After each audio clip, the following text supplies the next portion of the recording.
My name is Brandon Dixon. I am a security engineer at G2, and you'll notice from the actual slide title that it's I named it Carrier Pigeon. This is a project that I started as a joke 2 years ago. There, I wanted to annoy a friend, and the Carrier Pigeon name is more of a delivery method, so to speak. It's not an actual exploit. It's not me packing headers, nothing like that, nothing adjusting the actual SMS message. It's using the SMS implementation as a vector to deliver malicious links, possible malicious code, spam, and things along those lines. So, two things I'm going to be talking about. One is abusing the short mail implementation that is offered by the carriers, and the second one is going to be bonding XMPP names with legacy instant messaging clients to actually reach out to phones. So starting with the short mail, the second you have an account or some service with your mobile provider, your number is automatically associated with an email address. This email address automatically turns you into a victim. All you have to have is text messaging enabled. When somebody actually has your number and the carrier that you belong to, they can send a message to that number, that address, and the message will make it there without a problem.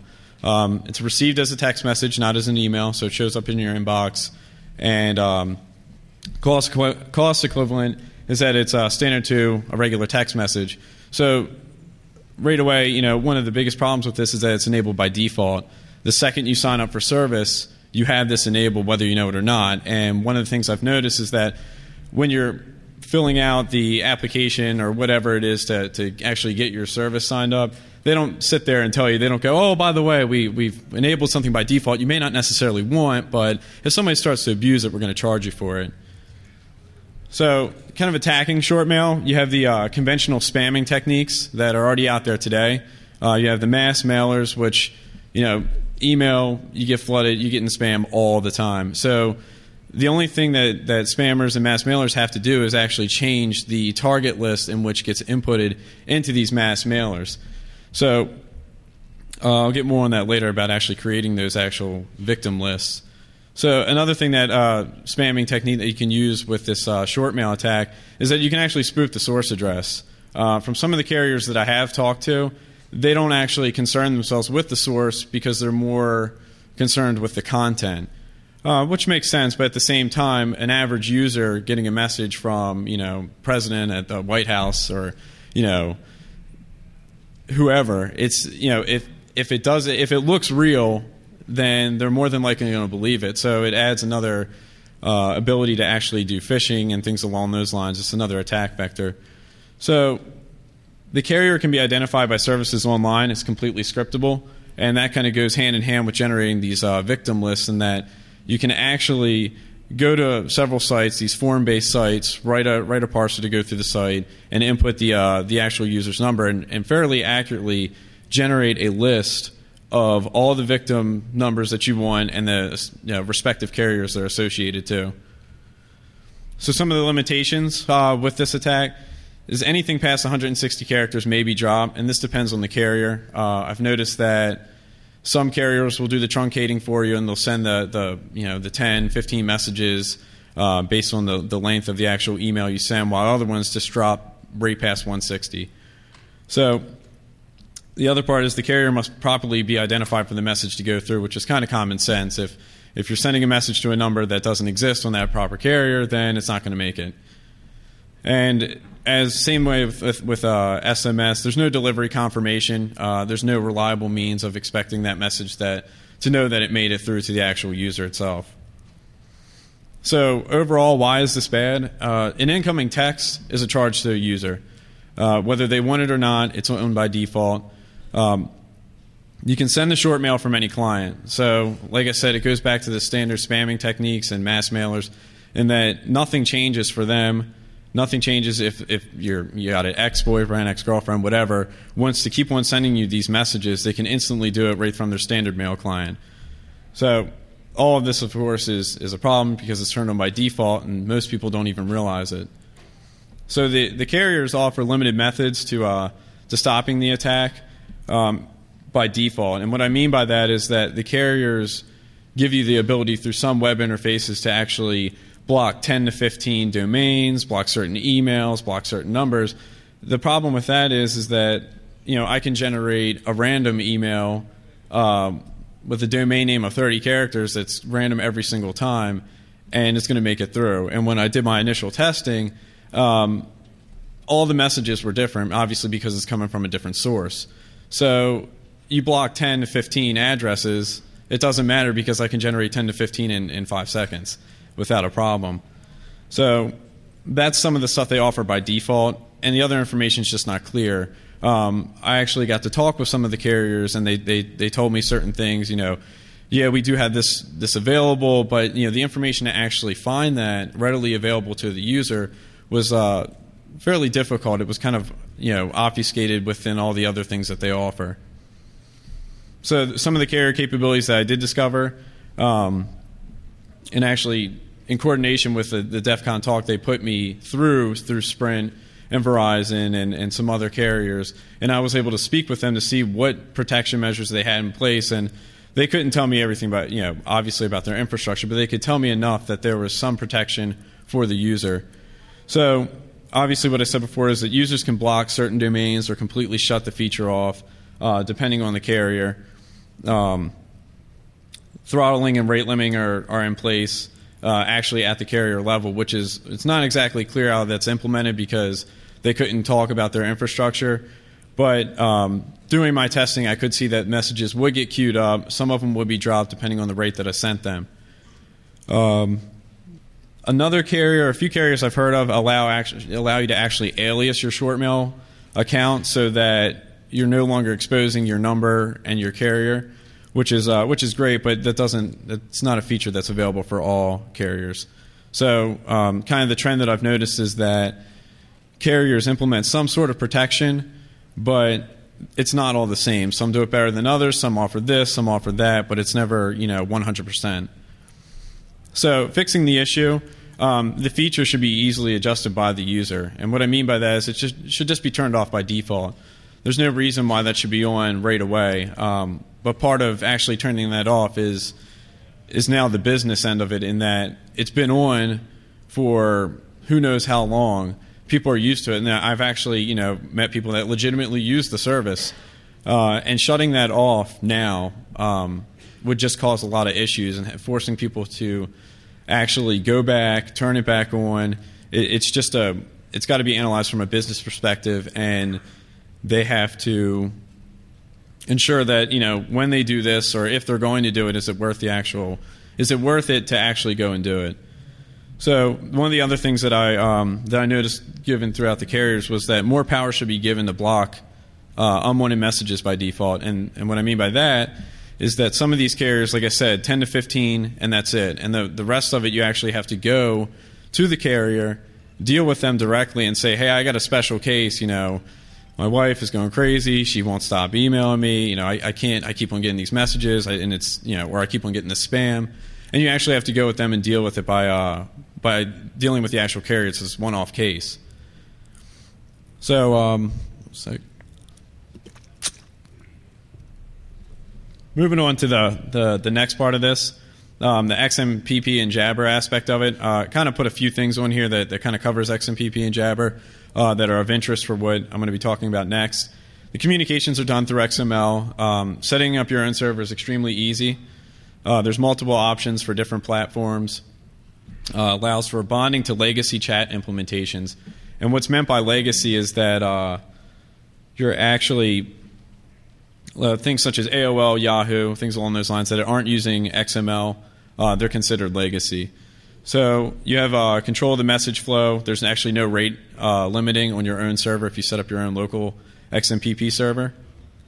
So right now there's this internet to mobile communications. There's Google Talk, there's Yahoo, AIM, MSN in some areas. So you can input a user's phone number, as long as you know it, and they're now considered a contact within your list. You can send a message to them. It's going to make it to their phone. It's up to them whether or not they want to respond. So messages get sent in the form of an SMS. So what's new? Obviously, this is nothing new. Google forces some of these implementations have been done correctly. Google, for one, forces a user to respond after a chat's initiated. If there's no response after a few messages, you have no more talk with that person until they respond later on.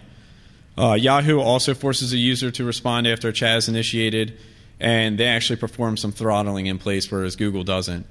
So AOL, on the other hand, does not force a user to respond back once a chat is initiated, but they do some throttling, which is easily bypassed. So moving on to abuse AOL, the rate limiting is imposed when sending messages too fast. You can go through their FAT client and actually just pick somebody and just keep on sending messages. Eventually it's going to tell you that, hey, you're sending too much too fast, stop. So that's easily handled by putting a delay. This can all be done programmatically. You put a delay in your program to actually slow it down a little bit, so you're still sending your messages, but you're getting past their throttling and rate limiting. So one of the interesting things I've noticed compared to short mail was that messages past 160 characters are split into multiple messages and not dropped. So one message has a 2,000 byte max, and that's equivalent to 13 messages.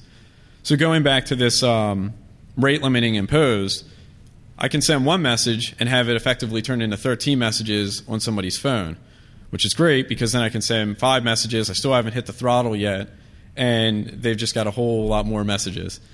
So one of the things that I noticed quite recently, and like I said, I started this a long time ago, probably 2 years back, and it was nothing more than a joke. I've noticed that you must accept the actual user who is sending you a message when you're on your mobile device now. Before, from my testing, it was I could send messages to anybody and my messages would come right back up. But it appears that AOL has actually taken some steps to further and strengthen this by forcing you to now accept any person that is new within your mobile device. You have to accept communications with them. They, by default now, they send you a message like you can easily block this, you can do anything you want. They offer a lot more options, but the problem still remains that if you accept it, you're going to keep on getting messages from that person if they've already kept on sending them. So as I mentioned before, abuse can be done programmatically. And now we move kind of into the XMPP and Jabber transports, which brings the XMPP and the legacy services together. So a transport in itself is a bolt-on service for a Jabber server. There's transports for Yahoo, MSN, AOL, all different types. So it shows up in the service directory for the hosted Jabber domain. Users can bond to these, quote-unquote legacy services with their Jabber name to an AOL name. So what happens is that they log in with their Jabber account and they can see all their AOL contacts.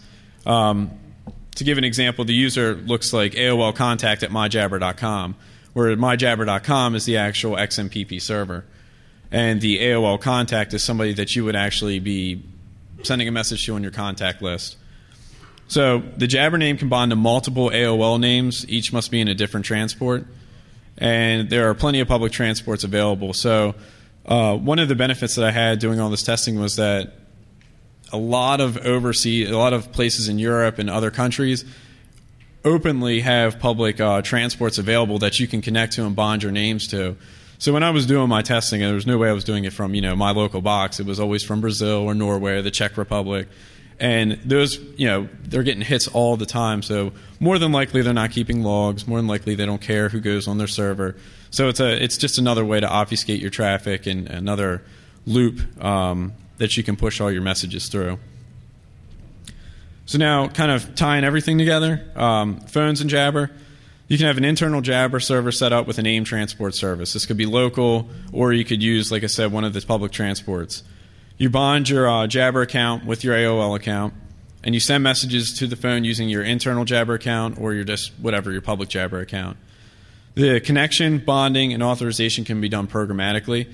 So you don't actually have to have a FAT client available to you. There are some messengers that actually do this. PSI is one of them. But I quickly realized that using a FAT client just to bond my name was going to be pointless, and it was better to actually go find out how to do this programmatically. So the XMPP spec's readily available. They tell you how to do it. They have the code there. All you have to do is send the messages to the right server. It consumes it, does everything you need it to do. So now, moving on and abusing phones with all of this, You can effectively generate a phone list. You have whatever number you want. When I was doing my initial testing, I generated numbers for my local area codes for both the 443 and the 410 to have everybody's number, whether they were a cell phone or not, in that list. I then need to generate an AOL account list, and you must own these. I'm sure there's plenty of ways out there to get those. You can read through the list and send one giant message per number. So effectively, I'm reading in each number and sending one message that may be equivalent to 13 messages. And what that does is it bypasses the rate limiting, because there is none on XMPP. So I keep on going, scrolling through all my numbers. And then AOL is never going to push any throttling, because I'm never sending more than 5 messages to the end user. So when I did my testing between 2 XMPP services, I was able to send 1,000 messages per second. Obviously, there is the potential that you could overload some networks and whatnot, but I mean that was put no load on my server at all. Messages went through without a problem. So you can also send multiple messages to one number, but like I said, you got to add that delay in there to avoid any throttling on AOL's end. So the limitations, obviously AOL is a single point of failure. The public transports, there's plenty of them out there that you can bond to. Rate limiting is a pain to deal with. The phone carriers seem to queue up messages. They have limited bandwidth on the channels. So some messages could be dropped, in my experience, depending on how you send them, they will be dropped in some cases. And AOL provides support to combat against these spam and allows users to block these messages now. So why is this bad? You can send messages at a high rate of speed. Some transports have support for SOX proxies such as Tor, so you can push all your traffic and messaging through Tor and be completely anonymous. The public transports are often found in other countries with a large user base. It's good for hiding. And all attacks can be done programmatically without interaction. So fixing the problem, AOL's done a pretty good job so far, but they kind of need to push their implementation a little bit better and force it so they kind of fall in along Yahoo and Google, and that the user has to respond back before any chats can actually continue. Like I said, the protection's gotten better since I began testing. They had AOL has 2 servers, Oscar and Talk, and the Talk servers no longer appear to support the internet to mobile communications. I don't know why that was shut off, but coincidentally I noticed this when I was doing a month-long testing of a couple of friends. So I don't know if I was attributed to that, but it's definitely shut off now, and I still check it every now and then. So bringing everything back full circle, why does this all matter? The user is at risk with limited ways to fight against the attack. It depends on the vendor. In this case, it's the cell carriers and AOL. And the cellular networks are potentially at risk for targeted attacks that could affect their services. Time has shown that vendors are fixing things, and that's all that we're concerned about. And I hope that it can only get better and protect the user. So I know I have a demo marked down on here, and I think you guys are going to hate me, but unfortunately, I've had having issues actually working the demo. So I can't explain what it was doing at one point in time before I broke it. The web application eliminated dependencies within the libraries. So all this was done on Linux using the Jabber and XMPP libraries. So one of the things I wanted to do with the web application was abstract all that and basically have it so that any person anywhere could just do these attacks. So the web application itself could be easily made into a framework, can be accessed anywhere. And the proof of concept that I had working allowed for bonding of the names, the XMPP names to the legacy services, sending messages through a choice of transports, which would be pulled down real time, sending spoof short mail messages, identifying public transports, and then obviously more could be added. So here's my contact information. Like I said, if you guys have any questions, feel free to grab me as I'm leaving or if you see me at the con. And that's it.